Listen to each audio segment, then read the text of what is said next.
Au GAEC des Varennes, la motivation pour investir dans un robot, c'est qu'il y avait plusieurs objectifs à remplir. Il fallait pallier un départ en retraite d'un associé et aussi essayer de se dégager du temps pour vaquer à nos occupations et surtout notre passion de la génétique avec des animaux de qualité.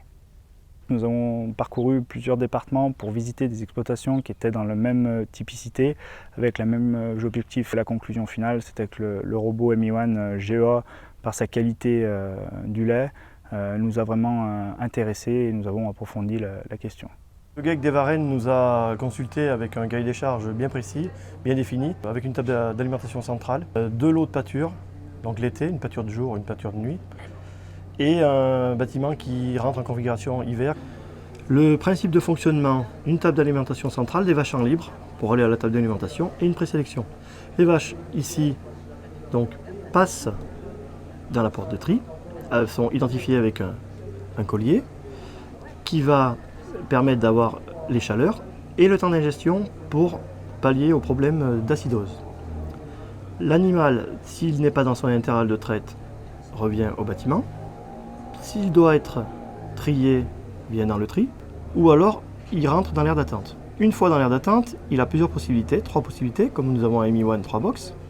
Il rentre dans le robot lui donne de l'aliment en fonction de son stade de lactation et de sa lactation, sa performance. La vache ressort par le couloir, ici. Elle est dirigée par cette porte de tri, soit en pâture de nuit, soit en pâture de jour, ou alors elle revient ici s'il y a un échec, le lait attendu n'est pas suffisant, donc une traite incomplète, la vache peut être retraite. Le ME1 est équipé d'un ordinateur tactile qui va permettre à l'éleveur d'avoir donc toutes les informations nécessaires à son troupeau, l'état de l'aire d'attente, on peut savoir à tout moment où sont les vaches. Nous avons un bras qui va permettre d'aller sur chaque robot, chaque box, qui va prendre la griffe, qui va brancher, donc une griffe, les gobelets ne tombent pas. La caméra est une caméra 3D qui va permettre de connaître directement les coordonnées de la mamelle sans avoir au préalable rentré des données de coordonnées de mamelle. Nous avons introduit les quartier par quartier qui va permettre, si nous avons un quartier incriminé, de jeter ce quartier à l'égout et les autres 3 dans le tank, ce qui permet d'avoir une meilleure rentabilité qu'un système classique. La particularité, c'est que nous allons brancher et on va faire le lavage dans le rayon directement. Ça va nous faire gagner un temps précieux. Et après, il n'y a pas besoin du bras pour débrancher.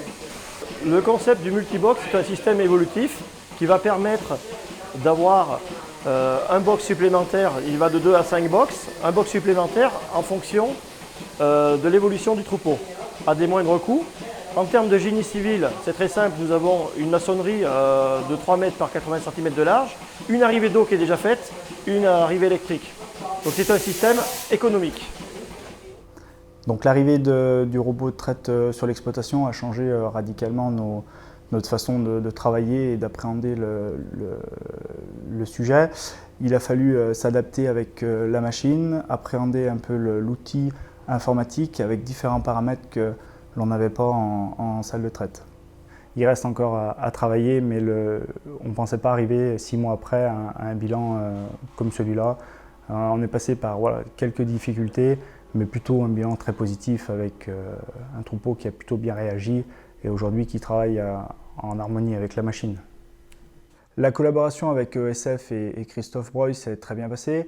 Une petite entreprise très réactive et très présente lors de la mise en route, mais également aujourd'hui pour toutes les fonctionnalités du robot.